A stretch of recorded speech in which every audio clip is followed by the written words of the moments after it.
Oh, shoot. Sorry, PC. I was,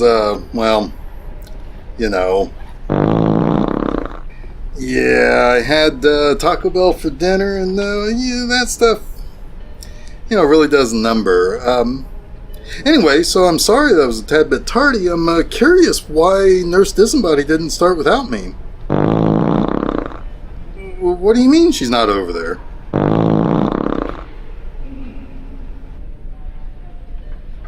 Huh. Well, what do you know? Wait. It is Saturday, right? We're supposed to be doing an episode, yes? Well, I guess we should move along with the movie. What do you say, PC? Alright, so you got that movie? Well, sweet. Let's see what you have for us this week.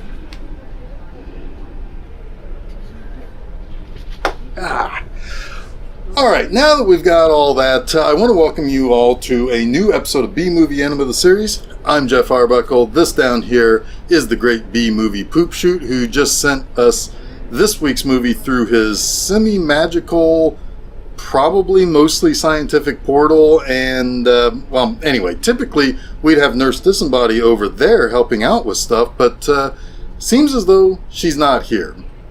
But this week's movie is here. And what we have for you tonight reminds me of something my very good friend Elton John once told me. Saturday night is all right for fighting. Oh yeah, he's totally a great friend of mine. We've known each other for like 100 years or something. But anyway, this week's movie is Santo and the Blue Demon versus the Monsters, or as it is known in its native Mexico, Santo el Enmascarado de Plata y Blue Demon contra los Monstros. And I'm sure I said that perfectly. No need to check. No need for comments. I did it perfectly. We'll talk much more about the star of this movie, the Mexican luchador superhero El Santo, later. But just know that this is one of over 50 films Santo appeared in as himself in the span of 23 years. Now, not many of these movies were made by notable Mexican directors. Most of the movies in the series don't even have a Wikipedia page. However, Rene Cardona made 7 films himself and worked often throughout the years with Santo. And this movie in particular, Santo and Blue Demon versus the Monsters, is not one of those movies. Instead, the director of this film is Gilberto Martinez Solares. Now, Martinez was one of Cardona's contemporaries when he went to Hollywood in 1930. Early in his life, the breakout of the Mexican Revolution led to his family leaving Mexico City. But when they returned, Gilberto went to school and met lifelong friend Alejandro Galindo, as well as Gabriel Figueroa. Now, Martinez and Figueroa would go on to create their own photographic studio as adults. Now, the first studio of theirs failed due to their inexperience, but what they did learn led to them starting a second studio that Figueroa would claim would be the best in all of Mexico. Now, Figueroa was not just a director and producer, and, a studio owner as well, but he was also a very accomplished cinematographer. He was nominated for the Academy Award for Best Cinematography for the classic John Huston film, The Night of the Iguana. Now, as for Gilberto Martinez Solares, he married and he and his wife moved to Paris for a little while, where he set up another studio. There he met Pablo Picasso. But by 1932, he had learned of the film Santa, which was made and was the first truly native Mexican film ever produced, thus launching what's known as the Mexican film industry. He returned to Mexico to lean as heavily into filmmaking as he could, and he and his brother Raul got the opportunity to be the shared cinematographer of the film Rosario. Now, Rosario starred Pedro Armendariz. Now, Armendariz appeared in From Russia with Love, the second James Bond film, and he filmed that while he was terribly ill. His scenes were finished quickly so he could return to California, where Sadly, he would end up killing himself to avoid the terrible pain of his terminal neck cancer diagnosis. But eventually, Martinez would have a career that would span 60 years. His first film that he directed was 1939's The Mayor, and he would later direct 160 more feature films and one short. Not a single one of his credits were television episodes or television movies. They were all feature films except for the one short. His final film, The Assassination, was released posthumously and seemingly completed by his son Adolfo. And in 1994, Gilberto was honored with the special recognition at the Ariel Awards, which basically those are the Mexican version of the Academy Awards. And he was honored for his work not only as a film director, but also as a cinematographer. Now, you might question his involvement with the Santo series, a series, I might add, that is often known for being pretty silly most of the time, but kind of charming at the best of times. Understand that Gilberto Martinez Solares was a part of the very beginning of the Mexican film industry. He, along with his friends Figueroa, Cardona, and Galindo, weren't just contemporaries. They all met each other early in their lives and before the Mexican film industry even began. And without these guys, you wouldn't have the guys today like Alfonso Cuarón, Alejandro Inarritu, or Guillermo del Toro. And while that would hardly explain why he'd work in the Santo filmography part of his career, I suspect he did whatever work was available in Mexico. And if he was also a major part of the Mexican landscape as a filmmaker, and Santo was a major part of the Mexican pop culture landscape, you just have to kind of assume these two getting together serves as a bit of a cultural crossroads for both Martinez and Santo. And after we get things kicked off with this movie, we'll come back around to talk about the important figure that is Santo, who is perhaps the closest thing to a real superhero of the youth of... Hey, wait a minute. Where is Nurse Disembody? I mean, maybe we should try to solve that mystery when we get back. What do you think, Poop Shoot? Alright, so what do we see in this first segment of this movie? Pretty much a whole-ass wrestling match. In the match, we saw some free-for-all and tag team matches. We got some women wrestlers who the announcer called the weaker of the sexes, but also that no one should dare take on these representatives of the weaker sex. Anyway, this movie is fairly shameless in just spending a whole lot of time with the audience watching wrestling. However, before that, we saw our primary cast of larger-than-life characters. This movie has it all, dear Animaniacs. Not only do we have Santo and Blue Demon, but we also have a Dracula, we also have a mummy, a Frankenstein, a Lady Dracula, a Wolfman, and a Cyclops. But I'm going to guess they really wanted the creature from the Black Lagoon because that would be the other famous monster, right? But they had no money to buy the rights to that sort of business, so the Cyclops it is. In fact, I think we'll even see him later underwater. So anyway, but let's talk about luchadors. Oh yeah, what you gonna do when the mighty Infametta comes to operate on you? Oh my god. I've been called to check your pulse. Oh yeah! Nurse Disembody?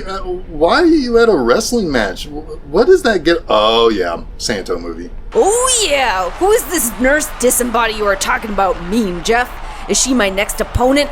Bring her in! I will crack her neck to make her feel better. Scratch that. I will do some intricate surgery on her face. No, Nurse what? I am the mighty Infametta. Oh yeah! I'm almost positive Nurse Disembody has suffered some serious head trauma here. Oh, bring on Nurse Disembody. I will deliver 10 cc's of more trauma. I'll deal with that in a moment. Let's talk about the wrestler El Santo. Oh yeah, let's do that. El Santo, translated to English as the Saint, was Rodolfo Guzman Huerta. Now, Guzman was born in Hidalgo in 1917. It's hard to say for sure when Guzman first wrestled. He used several names, and by most accounts from people who knew him, began as a teenager. Now, he also had brothers who wrestled as well, with Black Guzman the most famous of those brothers. But in the early 40s, Rodolfo started to really find his style and his identity as a luchador. After being suggested a trio of identities by his manager, he settled on El Santo, a masked wrestler who wore a simple all-silver mask and silver tights. It was July 1942, at the age of 24, that Guzman premiered El Santo in the ring. Later on, he would simply just be known as Santo, which is what he'd star as in pretty much all of his movies. Now, by 1952, Santo was an extremely popular wrestler in Mexico. He was about as close to a real-life superhero as you could get. He wore a mask, and I mean, he always wore his mask, and he was a pop culture icon. More on the mask thing in a bit, but he became the subject of a comic book series that began that year, 1952, and ended in 1987. But it was a 1952 match against the baddie duo, the Black Shadow and Blue Demon, where a couple of legends would be born. We'll talk more about Blue Demon in just a moment, but in that match, Santo defeated an unmasked Black Shadow in the ring, which typically meant that a wrestler's career would be over at that point. However, later on, Black Shadow would recover and have a great career that would continue for nearly 30 more years after the unmasking. Attempt to unmask the mighty Enfermera, and she will break your arm. Then put it in a cast, as she is still a nurse and will care for your wounds that she herself has caused. Okie dokie. Yes! That's a whole lot of fair enough. But anyway, following the unmasking of a fellow heel, that led to Blue Demon deciding to do a face turn to become what is known in Mexican wrestling as a technico. Bookmark Blue Demon's face turn and subsequent relationship with Santo, because we will be coming back around to that. But anyway, Santo remained an extremely popular figure in Mexican pop culture for the rest of his life. His film career began in the early 60s. Like I said, he appeared in over 50 films as himself, and the best way to describe what his film persona was is to basically call it similar to the TV version of Batman in the 60s. There would be movies in which he was fighting, well, monsters or crooks or whatever. But there would be other movies in which he worked kind of like a scientist while also being a superhero wrestler. He was this guy who would go around in his mask, but he's treated like one of the most important of VIPs in any given scenario. It's good for a laugh, but it's also kind of important to understand that these were movies specifically made for kids and people who bought into the wrestling storylines of characters and their motivations. And speaking of the characters and the persona, he always expressed in public. Santo never removed his mask in public, and I have to assume that his family would see him without his mask, but even his entourage would have to travel separately, because in order for Santo to fly to get past customs, he would have to remove his mask. So he made sure his own handlers and assistants would never be present for these types of situations. So they flew on one flight and he'd fly on another. There was this one time that he did remove his mask. By the late 70s, Santo was nearing retirement from wrestling. Masked wrestling was dying off as the more modern version of wrestling, with characters not tied to being masked, was becoming more popular in terms of the sport. But in 1982, Santo made his final film and his final appearance as a wrestler. A little over a year later, in a January 1984 television appearance, Santo removed his mask for the first time. Well, at least since he started masked wrestling. He died a week later of a heart attack. 10,000 people attended his public funeral, which is one of the largest in Mexican history even to this day. But after his death, a statue was put up in his hometown of Tulancingo, and more would be put up around the country. Santo's youngest son took up the silver mask and began a career with the name Son of Santo. Now, while he is considered a much better wrestler in terms of the actual moves and technicality of it all, compared to his father, he is nowhere near as popular of a character. Now, in 2018, the WWE honored Santo with his induction into their Hall of Fame. El Santo is the greatest of all wrestlers. The mighty Enfermera is inspired greatly by the great Santo. Oh, yeah! Now, on the other side of this movie is Blue Demon. Now, get used to him mostly being against Santo in this movie. Yes, it's not the real Blue Demon, but a clone that, for whatever reason, just does whatever the evil boss says. But anyway, Blue Demon was known as Alejandro Muñez Moreno. Now, Blue Demon is second only to Santo in terms of popularity. When he became a masked wrestler, Blue Demon was a heel, or rudo in Spanish. After Santo defeated Black Shadow and unmasked him, Blue Demon became a good guy. However, that did not prevent a rivalry between Santo and Blue Demon. Sometimes even the good guys have to kind of fight to settle who's the actual top dog. Santo and Blue Demon wrestled a few times. However, Blue Demon won those matches to become a champion for a handful of years after taking the title from Santo. And while Santo and Blue Demon were both faces in Mexican wrestling, and they appeared in many films together, Santo was haunted by those defeats that he suffered from Blue Demon. Think of it kind of like you're the suck-ass Dallas Cowboys, right? You're somehow the most popular football team in the NFL, but you lose in the playoffs to the Green Bay Packers, like a lot, right? The Packers are pretty dang popular too, but they ain't the Cowboys in terms of popularity. But the Cowboys are going to try to figure out how the hell they lose so often to the Packers to become, I guess obsessed over beating the Packers the next time, but they can't because they're I'm kind of losing the thread here. My point is, it is said that Santo was bothered for the rest of his life that he lost to Blue Demon. Anyway, Blue Demon appeared in films of his own, too, as the main hero. And I guess it's sort of like the Marvel Cinematic Universe of sorts, right? He had his own films, Santo had his own films, and they had films together in a big old single cinematic universe. But Blue Demon appeared at his friend Santo's funeral and retired from wrestling himself in 1989. In his final match, he wrestled alongside his adopted son, Blue Demon Jr., and on the morning of December 16, 2000, Alejandro Moreno died of a heart attack at the age of 78. Another great in the history of Luchador legacy. Oh, yeah! And with that, let's get back to the movie. Cool? See! Alright, well, Blue Demon is a captive of the evil Bruno Halder, who plans to resurrect a bunch of monsters and cause all sorts of havoc. Now, the copy of the Blue Demon has dumped Santo off a cliff, but our hero didn't stay down. It's time for him to try to figure out what the hell is going on around here. So, you are not Nurse Disembody under that mask. I do not know of this weakly Nurse Disembody you refer to. I am the mighty Enfermera. Oh, yeah! So how about we just keep talking about this movie? Oh, yeah, this movie has no hope of competing with the first aid of the mighty Enfermera's diving leg drop. How does that... You know what? Never mind. Okay, so this movie has a pair of brothers, the Halders. You have Ivan Rado, listed as Jorge Rado, is Otto Halder. Now, Otto is the good brother. Now, Rado is the nephew of famed German actor Conrad Veidt's third wife, Lily. Lily was a Hungarian Jew, and Veidt was regularly frustrated with the Hollywood roles he received.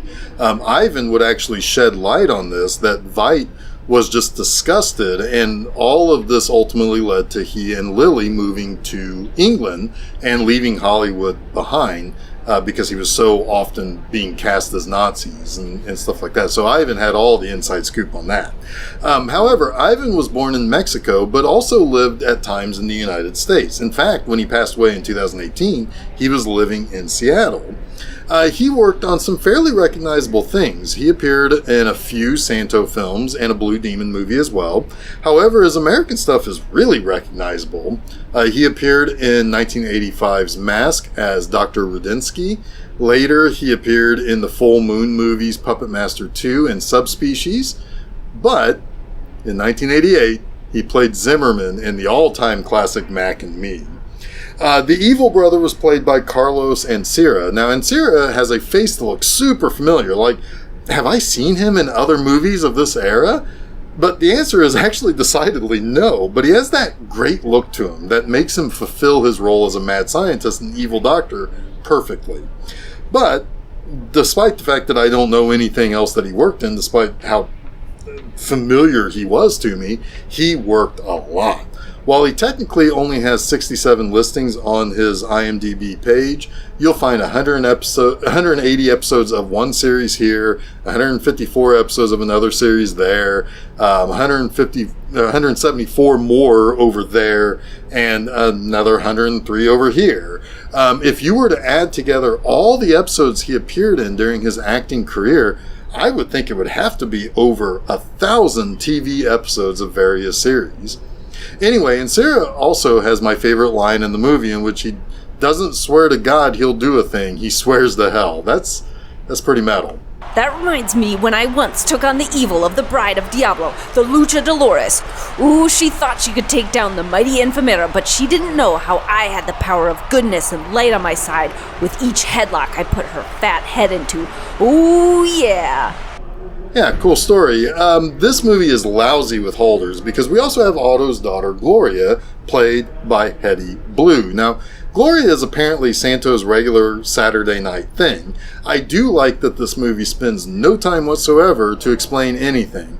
Otto reads about his brother's death. He's asked by the press if he'll try to do anything as far as his brother's big scientific breakthrough and be able to bring Bruno back to life, but Otto doesn't know anything about how Bruno accomplished that, and we're just told that he can do it, and we don't get any further explanation of how Bruno did that or how he got it to work. That's kind of great because I just kind of want to see Santo do superhero shit. I don't want to hear a bunch of boring science shit. But we also don't really know why Bruno wants to kill his brother and niece. He just does. Apparently, he also has serious beef with Santo. He talks about wanting to get rid of Santo and Blue Demon because they stopped him, I guess, in the past. I think I think that's how that's explained, but I don't think that this is a sequel to another movie. I just think Bruno Halder just is a bad guy. He's just a villain. I will crush that heel under my feet, brother. Oh, yeah. Now, aside from the various roles that Santo would often play in his own movies, stuff like Bruno just simply being a bad guy is another thing that makes me think of the old Batman show. Oddly, this movie is kind of better than the 1966 Batman TV show. That might sound blasphemous to some and probably insane to others, but seriously, the Batman TV show kind of sucks if you watch it as an adult, but I digress. Let's talk about our monsters again. I mentioned earlier this movie has a pair of vampires. One that is much more Dracula inspired. He's dressed like Dracula. He seems to kind of scheme like Dracula would. So he goes around biting and killing people and turns a couple of babes into vampire chicks. Now, you might just have noticed that I seem to have miscounted. If there is a Dracula and Dracula Babe 1 and Dracula Babe 2, you would think I misspoke when I said that there were a pair of vampires. Well, that's both true and not true. Dracula is one vampire, obviously, but then his two babes seem to have two different purposes. One is his main squeeze, the other is sent out to try to attack Santo. She's the one I'm counting as, kind of a pair, really. Dracula and the vampire babe that tries to attack Santo. She's unsuccessful, but Dracula also kind of comes off as a raving madman. That's kind of fun at times. I think he killed a child. I mean, he definitely killed that kid's parents in front of the kid. But then I think he kind of chased the kid and ended up killing him too. His main squeeze babe, it doesn't really get into too much of the villainous shenanigans. That's why I don't really count her compared to the one that's kind of sent out to deal with Santo. But the Dracula seems to be the most useful monster in Bruno's stable of monsters. Both the Frankenstein monster and the Cyclops seem to kind of fulfill the role of being his muscle. The werewolf just kind of goes around and eats people. He seems to be kind of aimless. He seems hardly controlled, but still kind of useful. Maybe a little bit. But he does not need the full moon to be a werewolf. He just seems to be a werewolf all the time. But the mummy is kind of completely useless. He's easily knocked down, knocked back, run around, and so on. But the duplicate of Blue Demon is rather useful, though. I mean, he kind of leads the monster squad, so when Bruno wants them to do a thing, he tells Blue Demon to go out and take the monsters and do whatever he wanted. And I think he should have made extra Blue Demons, just have a whole army of Blue Demons. With a bunch of those instead of those monsters, he probably could rule the world. Now, there is also kind of a randomness for the monster attacks. The movie needs to use the monsters, but instead of sending them directly to Otto, Gloria, and Santo, he just kind of sends his monster squad out to start killing and attacking other people. I mean, I guess that could have been just to get Santo to come out into the open so that they can then attack him and his friends, but I don't know. It seems kind of silly. Hey, lady wrestler lady, who's totally not Nurse Disembody in disguise. What you gonna do when the mighty Infamera comes to operate on you? Yeah, you've already done that one. Oh, yeah. Oh, boy. What's up, brother? So as a luchador, do you often have to fight monsters like Dracula and Frankenstein on the reg? It's a wild life, brother. Oh, yeah. Wrestlers are the only thing that keeps the evils of the world from running free all over the place. Well, how about that? So you guys really are superheroes. Oh, yeah, you better believe it, brother. But I now have to go to my championship match against the Scientifica Loca. She's got a pounding coming to her. The mighty Infamera needs to prepare a syringe of whoop-ass for her. Oh, yeah. Okay, well, let's get back to the exciting final act of Santo and Blue Demon versus the monsters. Hey, Jeff, how's it going? Well, look who it is, Poop Shoot. So, Nurse, do anything fun today? Oh, I don't know. I had a pretty yummy sundae from Dairy Queen. That was fun. Yummy sundaes are always fun. I see. Wear anything exciting, like, I don't know, a mask? What are you talking about? You talking about COVID? I suppose I would wear a mask every now and then because of COVID. No, I'm referring to something like a luchador mask, like a wrestler. What? No, I don't wear anything like that. Uh-huh. So, how are you going to review this week's movie for this final segment of the episode? For Santo and Blue Demon versus the monsters? Aha! Aha? Yes, aha! How did you know I watched that movie if you weren't here wearing a wrestling mask? Oh, pshaw. Pshaw? That's what I said. I've seen this movie before. What? No, what? Why? How? I had a life before. Yeah. You've said all that before. I just think that if you weren't here dressed as a lady wrestler earlier, there's no way you would watch this movie or have ever seen it before or have ever wanted to see it before. Are you You're gatekeeping me. How dare you? Fine. I'll relent. I'll let you have your fun. Good. To prove I've seen this movie, here comes my review. Fine then, do it. I will. Okay. All right. When the movie started, I couldn't believe how much this movie had. Monsters, wrestling, evil scientists resurrected, a little person goon, zombies. This had everything. We're having a very Dracula season. It's amazing.